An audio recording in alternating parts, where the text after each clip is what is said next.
Greetings YouTube and welcome back to another vlog. Before we start this video, I want to pay a small little tribute to Sir Bobby Charlton. Yeah, who sadly passed away at the age of 86. And yeah, what a player he was. It doesn't matter which football team that you support. Sir Bobby Charlton was a legend to the game. Arguably possibly even England's greatest ever player. He won the World Cup in 1966 and was a survivor in the 1958 Munich plane crash. Yeah, one of the survivors who 10 years after that would end up helping Manchester United win their first European trophy in 1968. And it was a 4-1 win against Benfica. He captained the side and scored 2 of those 4 goals. Yeah, unfortunately, we will not see the likes of him ever again. But his memories, the memories from old football fans from around the world, they will remember him for what he's done. Not only will the old generations remember him fondly, but they will continue telling the stories of him to the grandkids or whoever is interested in the sport. It was a very sad day for football when he passed away on Saturday. Yeah, it was Saturday. Yeah, so yeah, rest in peace, Bobby, and you won't be forgotten. Absolutely not. So that's my little tribute to Sir Bobby Charlton. It's a shame I wasn't around during his time, but I wish I was. I'm watching all the videos of him on YouTube. What a talent he was.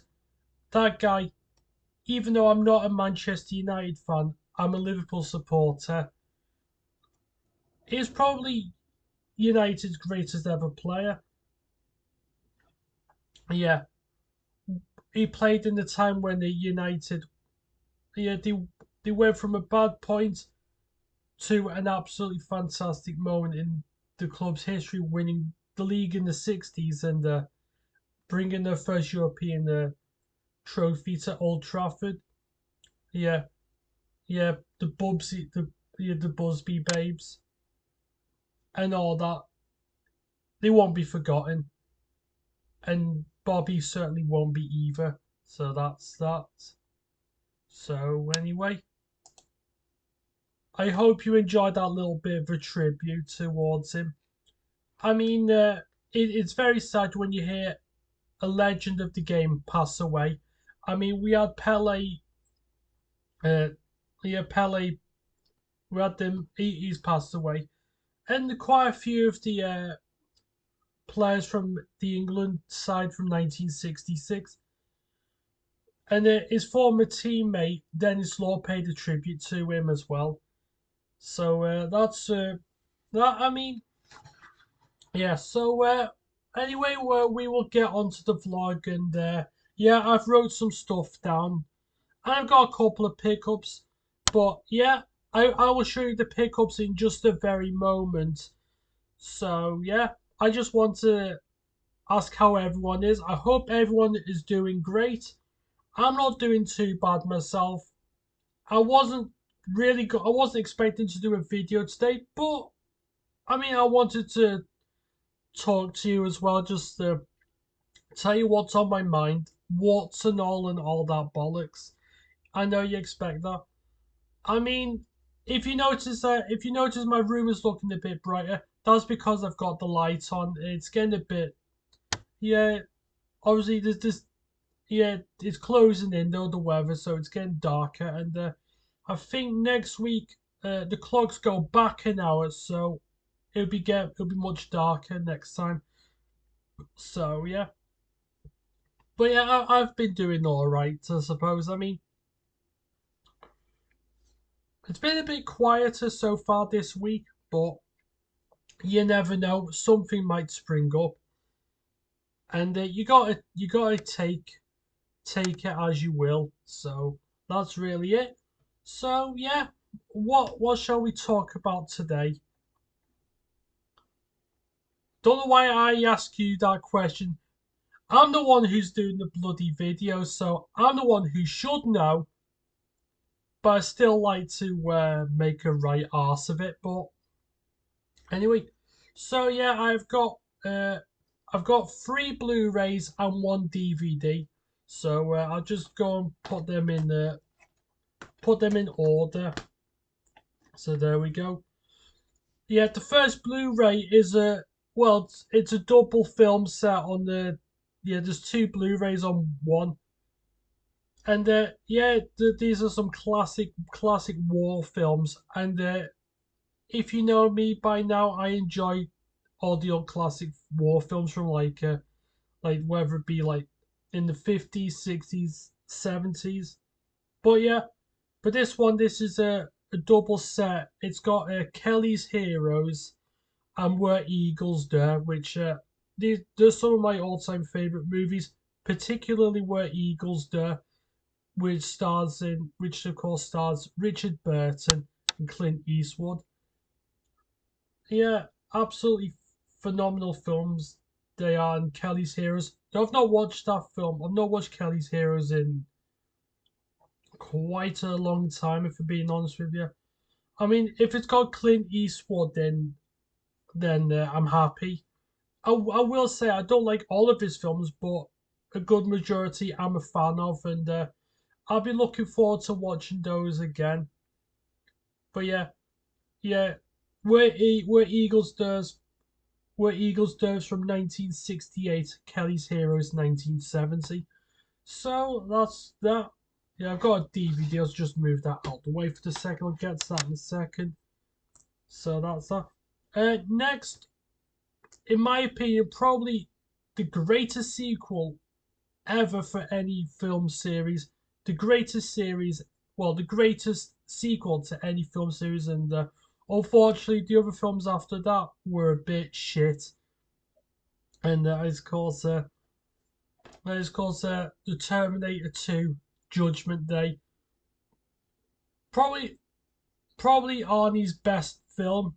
There's no question of it. That is easily my favorite Arnold Schwarzenegger film. But I always dabble between this and Kindergarten Cop. I know that film's a bit silly, but I don't know, I've always liked that one. And I've just noticed my glasses nearly slid off my face. So yeah, this is I don't know, phenomenal film, absolutely superb. I mean, the original Terminator is a great film, but I don't know, as far as sequels go, I don't know, I don't know, I think this film blows the first one out of the water, if I'm being honest with you, even though the original's already fantastic. So, that's really, I mean, I'm trying to make the camera focus a little bit here, so you can have a little look at the back. I don't think it's going to focus all too well, so yeah. I know, absolutely fantastic. The CGI in it is just stunning, even for 1991. How the hell did they do that back then? I don't know. Absolutely fantastic. Yeah, great film. So that's that. And I've also got another Arnold Schwarzenegger film, and it's from 1990. And yeah, this is an absolutely fantastic one as well. And that is a Total Recall. My God, what a film! What a film! I mean, is the back of it as well. I do apologise for the glare. Unfortunately, I can't really do much about it. So we'll just have to make do with what I've got. But yeah, what an absolutely phenomenal film. 10 out of 10. I like the same with Terminator 2. And now we're on to a DVD. You already know what my favourite kid show was growing up. I tried looking for this on VHS, but the prices of it, I wasn't willing to pay for it. So I thought I'd just buy the DVD of it, and I've pretty much completed all of the series that I want to buy anyway, because you know. So yeah, this is Thomas the Tank Engine. Well, even though they ended up changing it to Thomas Friends in the end. This is the complete fourth series from 1995. I mean, this DVD was a 2004 release. So yeah, I was only interested in the first five series of Thomas the Tank because they're the ones that I grew up with. I mean, after the movie that came out in 2000, that Americanized piece of shit. Yeah, the show unfortunately took a hit with it. So that's really. I mean, again, like there's 26 episodes on this as well. Yeah, some absolutely classic ones like yeah, there's one episode where Thomas gets to meet the Queen. I know that was one on there, and there's a few other classics on there like yeah, Henry trying to get an elephant out of a tunnel. I mean, for some of you, you probably don't even remember these episodes. Perhaps you were not. Perhaps you were far too old when that came out. But obviously, this was a kid show that I watched a lot as a kid. I watched this like every day. It drove my parents crazy. But as I say, I bought it because of nostalgia, and that's really it for that. So these are my pickups, by the way. So that's that. And now I think we will talk about the football because you know that. So yeah, I will talk about my team Liverpool, who beat Everton 2-0 in the Merseyside derby at Anfield. In a game that I gotta be honest with you, I thought it was one of our worst performances. In all honesty, for the longest time, it was like as if we couldn't score in a sodding brothel. I don't know what the hell was going on. We absolutely dominated Everton, but just couldn't hit a barn door. I mean, Ashley Young gets sent off after. I mean, he received a yellow card earlier on in the match, and then he did eventually get sent off. Which I mean, I can understand the frustration of Sean Dyche because I mean, well, the second yellow card, yeah, it looked a bit soft, but yeah, the referee had to go with his decision, and yeah, absolutely ridiculous. Yeah, so a lot of the decisions went against Everton. Yeah, and again, but there was one decision that I will admit was extreme. I don't even know. Liverpool were just extremely lucky. And the reason why I say lucky is because I mean, Kanate got a yellow card, and then he somehow doesn't get a second, which I gotta be honest with you, he was very lucky not to have been sent off. He, in my opinion, probably should have, but yeah, Klopp, what he did was just in case Kanate did get a red card, he of course substituted him, so he got him subbed off so that he can like avoid like a match ban. Which I mean, if he, I mean, if they'd have given the second yellow card, you know, I wouldn't really argue about that because it was a bit silly. And of course, I mean, Sean Dyche was absolutely furious, saying that he should have been sent off. And I do agree with Sean. I mean, I hate Everton, but you got to put your bias aside and just look and just see the game for how it actually is. So that's that. And then the post-match interview where they talked to Virgil van Dijk, who of course is our Liverpool's captain. But before they talked to Virgil van Dijk and before the game, before that happened, I forgot to mention that yeah, the goals, both of them came from Mohamed Salah. One of them was a penalty because the ball struck at Michael Keane in his hand, which, yeah, it was a blatant handball, and he couldn't have done anything about it. But yeah, it was in one of those positions. it was blatant, but at the same time, he couldn't have done anything to like try and move his arm out of the way. So yeah, he scores the penalty, and then deep into extra time, Salah gets his brace, and you know what? I'm happy to see Salah playing at his best again. Because there were times last year, even occasionally this season, where he does go wandering off a bit. But yeah, he played exceptionally well. The other players didn't play too bad. I thought Harvey Elliott played all right. Sir Bosley, I know I finally managed to pronounce his name. Sir Bosley, yeah, who we signed from. Who did we sign him from? Oh yeah, RB Leipzig. He's been absolutely outstanding. He had a bit of a quieter game, but honestly, Everton weren't really doing much. I mean, they did defend quite well with 10 men because, I mean, Ashley Young got sent off. I mean, I gotta be honest with you. I mean, he's been a good player though, Ashley Young, throughout the years. I mean, I remember watching him when he was playing at Aston Villa. He was really good there. I know he was at Watford before Aston Villa, but yeah, he played. Yeah, I remember he was really good at Aston Villa. Not too bad in his.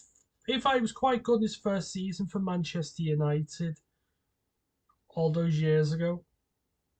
But I know he's 38 years old now, and I don't know. I just think it's time for him to, I don't know, hang up his boots. He's been a great servant, but I don't know. He can't do it anymore. And in some ways, I don't even know how or why. Everton signed him. I guess he wanted a bit more experience, at the back, but I don't know. Age is a factor in that. Obviously, you have to look into that. You have to consider the options. So anyway, getting on to Virgil van Dijk. After the game, he said that he sympathised with Everton because obviously he can remember. Well, even though he doesn't want to, he can remember the like controversial decisions going against Liverpool against in the Tottenham game a few weeks ago. I know. I remember I was absolutely furious about that game. I mean, I've gotten. I've gotten over it now, but I don't know. But I did say that you may laugh at Liverpool, but just remember those bad decisions will come back and bite your team in the ass. So that's all I can really say about the Liverpool game. Other than that, the game itself was, I don't know. It wasn't a great game at all, and I will say some of the refereeing decisions in that were questionable to say the least. Kanate should have been sent off. He wasn't, but yeah, you move on. Other games, Manchester United had a narrow 2-1 win against Sheffield United at Bramall Lane. But the thing was, even though it may not have been the best performance, it was good. A victory for them was good in memory of Sir Bobby Charlton, of course. So yeah, they won that game for him. It may not have been the most convincing performances because obviously they'd be upset from losing arguably their greatest ever player. So that's that. Other games, Man City beat Brighton 2-1. It wasn't the best of games, but I will say Brighton didn't play too badly, if I'm being honest with you. City could have outscored a few more goals, but Brighton played really well against the champions, and you know what? I hope they do all right. What other games were there? Um, Luton Town, yeah, they were losing 2-0 to Nottingham Forest, and then they scored two very late goals to earn themselves a point at the City ground, which is fantastic. Luton not long beat Everton at Goodison Park, so that was a good result. Um, Brentford beat Burnley 3-0, but you'd expect. I mean, you'd expect Brentford to win. I don't know. Burnley, I think. I don't know. They did really well getting back into the Premier League, but I wonder if they got here a bit too early. So that's that. Then of course there was the Chelsea and Arsenal game at Stamford Bridge on Saturday, where Chelsea for majority of that game were far better than Arsenal. The Gunners seemed a bit lethargic and lacked any passion. So yeah, a player that should have been sent off, which was Cole Palmer. Yeah, I know he Chelsea signed him from Man City. The player who should have been sent off for Chelsea ended up scoring the first goal for Chelsea. So it was a penalty. In the second half, Mudryk made it 2-0 to Chelsea. And that was it. And Chelsea might have had a few more, but because he kept missing some of the chances, Arsenal grew more and more into the game, even though they were not playing at their best. Yeah, Declan Rice pulled a goal back for Arsenal, and I'm trying to think who scored the equaliser. Oh yeah, it was Trossard, who's a really good player. Yeah, a bargain when you think of it, because he was doing well. He did well for Brighton when he was playing for them. What other games were there? I'm trying to think. Um, I know West Ham lost 4-1 away to Aston Villa yesterday. It was a very they just got absolutely slaughtered though, and it could have been the scoreline could have been worse for them. But you know what? There were times where they didn't play too bad, but that's it. Once Villa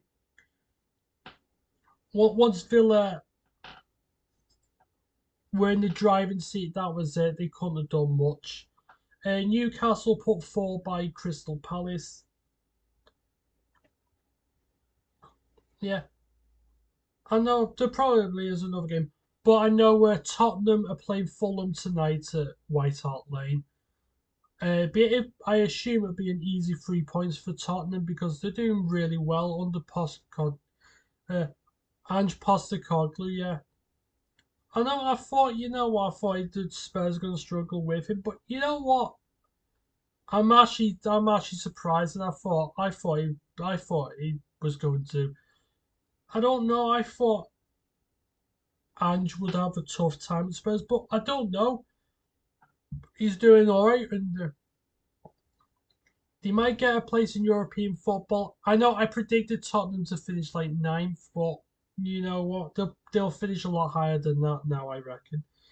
So that's really it. And but yeah, speaking of the football, what is it with the English media where they criticise foreign footballers who are of course playing in the football league? Yeah, why do they criticise them? But apparently they're not. But apparently us football fans are not allowed to criticise our own English players, even though they make just as many mistakes as players from other countries from across the globe. So what's the difference? And you have these like ex-footballers who turn pundits. The ones who've criticised these footballers like Harry Maguire. Yeah, that's a name. That's a name you will hear a few times, and you've probably have. But I know Jamie Redknapp says that criticism against Maguire is below the belt. I know I just read some of my notes. But yeah, but the hypocrite that he is and most of them, they forget that they're the ones who've criticised him. When they do it, it's fine. But when those football fans do it, apparently you're not allowed to do that. So oh yeah, you're not allowed to because it doesn't come from their mouth. Yeah, the narcissistic enough to think that they're only allowed to have that opinion, no one else, and that's it. I know. And what was Jamie Redknapp a good player? I mean, for Liverpool, he wasn't too bad, but I don't know. I just don't think, personally, I just don't think he was all that great of a footballer. I just thought he was, or I thought he was just decent. He just got the job done. and I was just young enough to remember when he was the club captain for Liverpool. Because when I supported Liverpool, when I got into Liverpool in the very late 90s, that was he was our captain because I know at that time Paul Ince had left to go to Middlesbrough. But I mean, now Paul Ince of course played for Manchester United and West Ham prior to Liverpool. But yeah, apparently we're not allowed to criticise Harry Maguire, even though the media allows to do it. I don't know what it is. They love to chop and change and try and gaslight you into believing what they want you to believe. Well, they don't realize. Well, they do realize that 95% of us aren't stupid and we're not falling for it. But they will try and manipulate you. They will try and brainwash you as much as they very well please. But it's just not going to work because I don't know. We're not built like that. Honestly, we are not built like that whatsoever. Yeah, so I don't. It's like what one rule for them, one and then another for everyone else. So yeah, I mean everyone has an opinion. It's like arseholes, we all have one. But the problem is you're not. If it's like as if you're not allowed to have an opinion that isn't corporate. If it's a corporate opinion, then of course you will please the media because they like yes people. Yeah, they want you to simp to them. I mean, we're not built like that. If you think we are, then you're a lost cause. So that's really it. So yeah, next topic. I wrote something down. I don't know. I know I wrote down. Yeah, people, as in like this, like a very small minority. Yeah, the people are trying to create an argument, like make up arguments for no reason other than the sake of wanting attention and validation.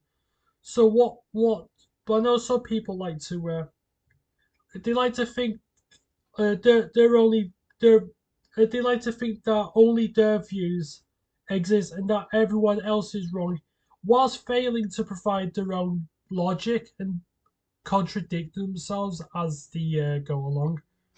So yeah, I mean, I was on the stream a while ago, and this I don't know. We were having sorry, I've got an itchy nose. Yeah, we were having a conversation about mobile phones, and me and one person. This was a while ago. We were having a discussion like yeah, what mobile phones have done to society, and we were saying that they've known people like their best friends who don't want to talk to anyone anymore. These are people who used to be like outgoing, adventurous, and all that. But as soon as they got the mobile phone, um, they've I don't know, they've become addicted to it, and they've got like, and if they stay away from it, the withdrawal symptoms will kick in.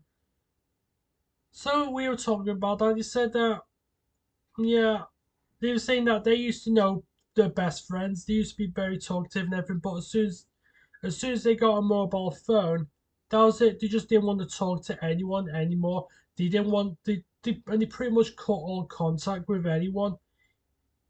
And the thing is that they've separated themselves from the world, even though they would feel much better if they had someone to talk to. I mean, obviously on the internet you get on streams you get some like-minded people, and you discover great people on there. And you were saying that these are people that we're talking about people who don't have anxiety or anything like that whatsoever. And then another person misinterpreted it and deliberately misinterpreted. I will say, and he said, "Well, I've got anxiety." I mean, I understand that, but the way they were typing it in came across as passive aggressive, and I thought, I mean, I could tell straight away, but I thought, yeah, and I said to him, but I decided to play it cool for the time being, and said,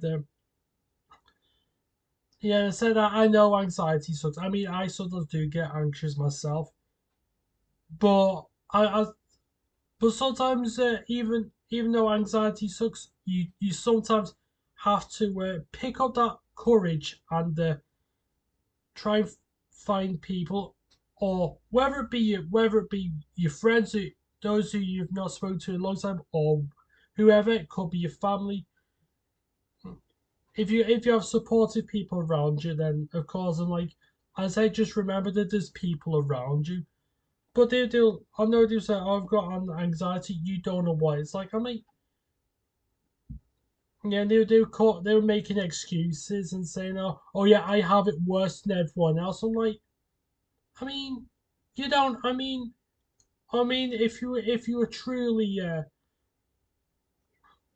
if you were truly, what's the word?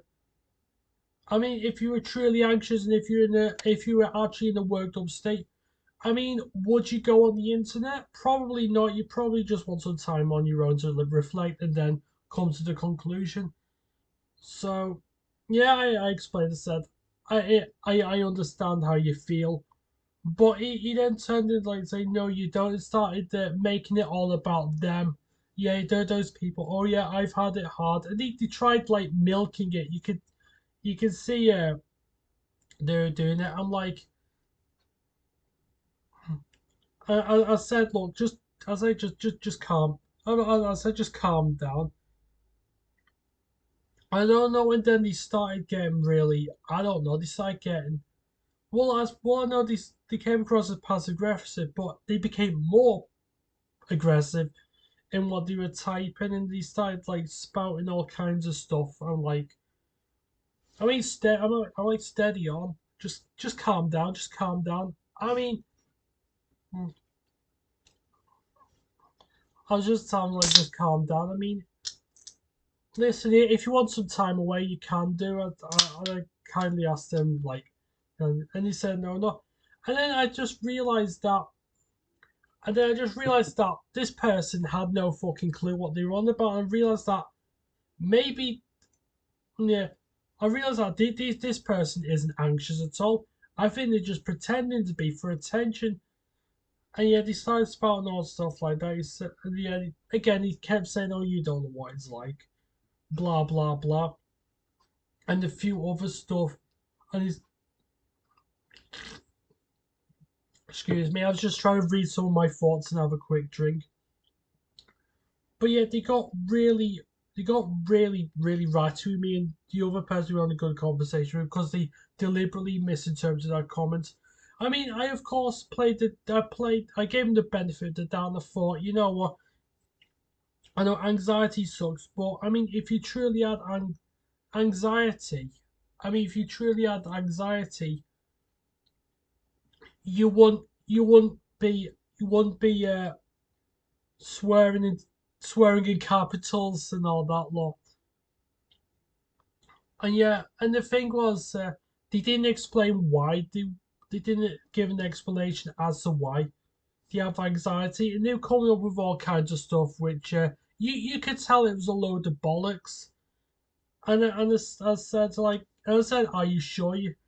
I mean, I didn't ask that. Someone else asked, are you sure you got anxiety? And you're like, and he said, yeah, they pretty much told them to go f themselves and die in the ditch.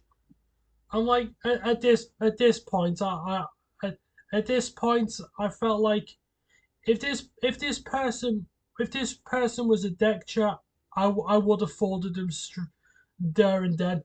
But I'm better than that, and I thought, you know what, I won't ask this. I won't ask this. I won't talk to this person anymore. So me and this other person, we just carried on minding our own business.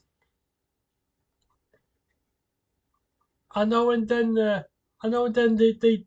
other person who was getting mad at me, the other side again, they turned on us again. Yeah, they pretty much turned on us and said, "Oh, I can't even think what they said next, but rest assured it wasn't the prettiest of things. I'm like, okay, okay, yeah. We're like enough of your bullshit. And then that was it. It was all quiet then. I mean, I don't know what it is with people trying to create arguments in their head, and then decide that, you know what, I'm gonna use this fake argument and attack people on the internet, and then act as if I'm right and that no one has it harder than me, no one has it better than me. I'm the best, and no one else is. Fuck everyone else. I'm like, I mean, if that's the attitude that you're gonna have, I mean, what's the point in having an internet connection? Yeah, just go and stay at home and I don't know,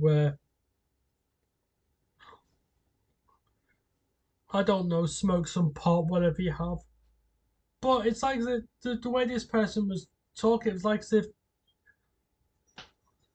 if they haven't touched grass or anything like that. I know it's kind of like that. Yeah, I'm sure you've seen that video from like a month or 2 months ago. Yeah, the game Starfield, where they had that, where they had this angry, I don't know, this angry neck bearded fella. I know, and he was getting angry over pronouns. I mean, it's probably one. I mean, it was one of the funniest things I'd seen in a while. Like seeing someone get absolutely irate over something as basic as a video game. I know some of the ranting that he was on about was funny. Yeah, going mad about pronouns whilst him himself, yeah, you get mad about people using pronouns whilst using pronouns himself. I know that one of them's like, I know, I just laugh at one of the lines he says. It's like, it's boring. It's so fucking boring. It's, oh my god, I'm like, I mean, I can't believe that someone would get uptight over a video game.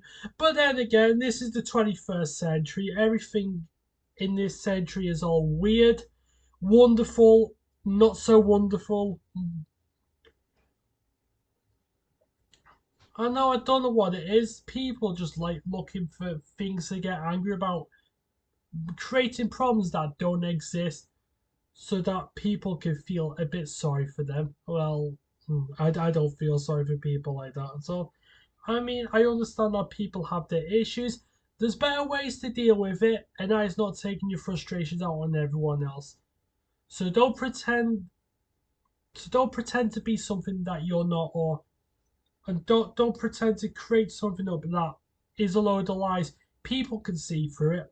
I saw through that person who was pretending that they had anxiety.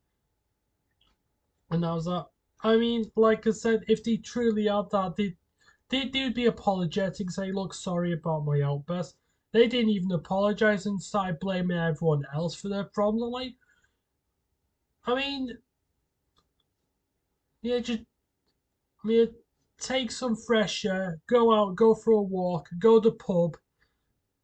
Actually, no, I think that'll be a bad idea. They might start fights with people.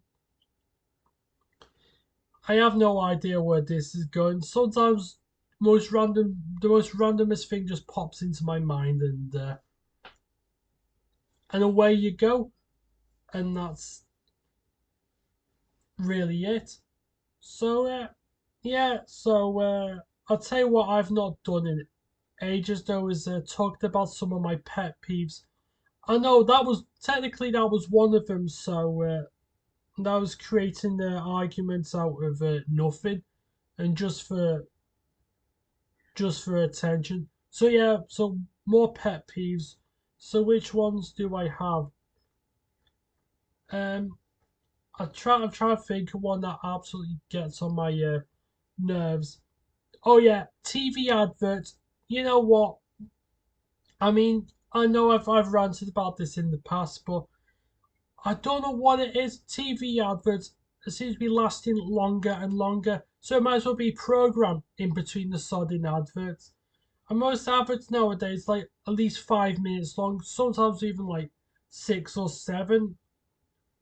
But now I remember years ago, the longest amount of time that an advert would be on would be like 3 minutes, 3 minutes maximum. But nowadays it's like double that, and I reckon it'll be triple that very, very soon. I mean, the sports channels are the absolute worst for it. Like sometimes I turn over to put on Sky Sports News to see what's happening on. As soon as I turn on, yeah, the adverts are on straight away. So you turn over to another channel, and guess what? There's adverts there as well, and it's like as if the adverts they're all synced up to one another, so you cannot escape it. You have to watch them. I mean, there are some channels where you don't have the news on. I know where you don't have adverts on. One of it's BBC News, but if you put that on, obviously you get depressing stuff like what's going on in the world, like in Gaza. But you can't win. I mean, adverts these days are shit, but then when you put to BBC News to avoid the adverts, it's all depressing crap. So there's no happy medium, is there? And it's not just that. It's not just the. It's I mean, and certain adverts like they have to show. Yeah, they have to show people like holding their phone. Pretty much most adverts that I've seen are people glued to the fucking screen. It does my absolute head in. I don't I don't want to see an advert all the time where I just see people glued onto their phone, whether it be for bingo, I don't know, insurance, or whatever it may be. You just see people on adverts just with their sodding mobile phones, and I don't know. And then what some adverts like to do is I don't know rely on nostalgia value where I don't know. I know, I don't like certain like McDonald's adverts. Do you have to play some shitty cheesy song from the 90s? It's never anything good. It was usually the popular shit that was at the time, which was crap then. But it's the sort of music that girls used to drool over, like your Backstreet Boys and what have you, and then some other dance songs. I mean, the 90s is a great year, a great decade for music, but they always have to pick the most generic and unoriginal songs of that period. I don't know what it is.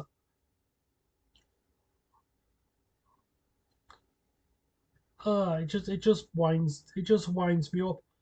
And speaking of music and adverts, I don't know. There are a lot of adverts nowadays where I don't they show something in the advert, then they pause the music. You get silence, and then you get people doing like awkward faces or whatever.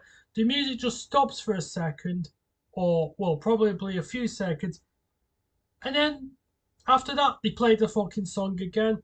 I mean, for goodness sake, either play a little bit of the song or don't play it at all. Not this stop start bollocks. I don't know what it is with stop start.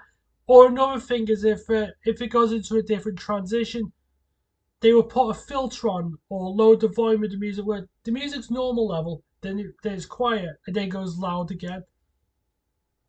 I don't. I just hate the way adverts are structured nowadays. I mean, I know most people don't pay attention to adverts these days. I don't because of shit like this, but when I do, I have to put up with it. So and that's it. You can't win. And most of the time, I just don't watch TV because I've got like, well, I can't because I'm busy with work or what have you. But when I'm at home, it's either like watch a movie, go on YouTube, or play some video games, and that's really it. And spend some quality time. But that's it. It's just adverts. They just absolutely wind me up nowadays. Most of them, and I don't know. And I don't know, some adverts, yeah, don't they do? They like to include dried up celebrities who haven't been relevant for the better part of 25, 30 years. Like, I don't know. They'll probably use someone like fucking Sonia. Yeah, if anyone remembers that shitty singer from, well, Stock Aitken and Waterman. You'll probably have people like her, like, just appearing in adverts. I mean, what?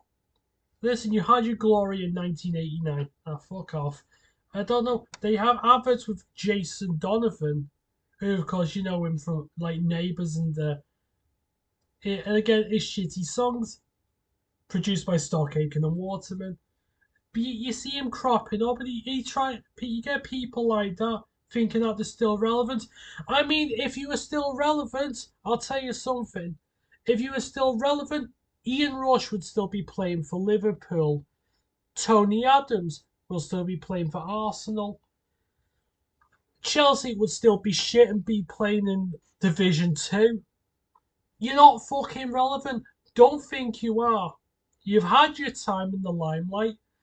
Just fuck off. You've done you do people's head this lovely.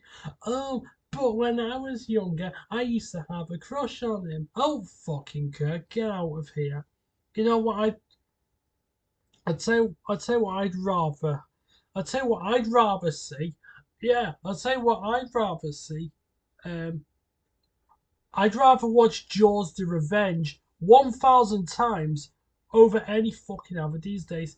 And no, not only would I see that, I'd rather watch that. I'd rather watch Superman 4: Quest for Peace. I try to think of a bad James Bond film. I don't know. Die Another Day. That one was absolutely dreadful. Um, I'd rather watch the Twilight films. Just give me that. Just give me them any other day. I'd rather watch them. I fucking hate them films, but give me them over these stupid, annoying as fuck adverts and seeing dried up celebrities appear on TV, and then you have them appearing on like game shows. Like, oh, who the fuck cares? Yeah, I don't know who's presented the game show. It could be someone like bloody Michael McIntyre. Yeah, and that Ramesh fella, what Ramesh and what Ranganathan, whatever his name is, he appears everywhere. I just can't fucking stand it.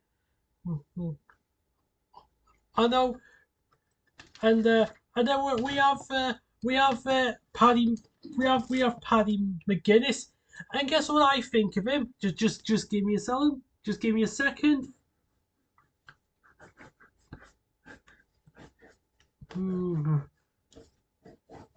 Just give me a moment.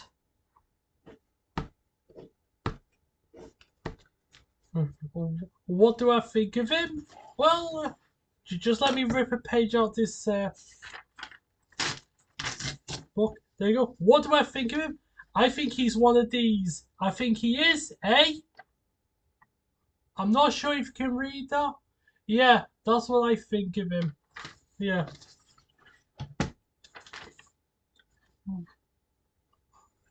He absolutely fucking winds me up. I don't know what it is with certain celebrities nowadays to get on my absolute goat. But but I tell you what annoys me even more. Speaking of goats, like the greatest of all times, the argument that people still having over Cristiano Ronaldo and Lionel Messi. Who do I think is better out of those two? I'll tell you, none of them. None of them. They are, in my opinion, they are just as good. I thought they were just as good as one of them than each other. You can have some fucking 12-year-old, or you can either have some 12-year-old bloody fanboy, or some 45-year-old Neanderthal, like, screaming, saying, oh, Ronaldo's better, Messi's better. Have a look at the stats. I'm not asked about stats. I enjoyed them, both these footballers, equally as much as one another. I watched both of them. I've always known them. They're just fantastic. Honestly, I cannot decide between them. I mean, you may prefer one to the other, but in terms of footballers, honestly, I can't decide. I don't think I will ever decide between those two because I think they were equally as good as one another. They Messi might be better in some areas, Ronaldo better in others, but that's football. Can't you just learn to just enjoy them for what they've done and who they are? I mean, obviously they're not the same players that they were, but you've got to respect what they did. Yeah, just respect them both because I think if you're gonna disrespect one, you might as well just disrespect both of them, or just I don't know, just stop it. I mean, they're not the best players in the world now, but when they were, well, they were just stunning to watch. So that's that. I think they're my pet peeves over. So that's really it. So anyway, I hope you enjoyed this random as hell vlog. And well, I don't know when I'll be next uploading. But until then, I hope you all have a great day or evening or whenever it is you watch this vlog. Until then, stay safe and I will see you soon.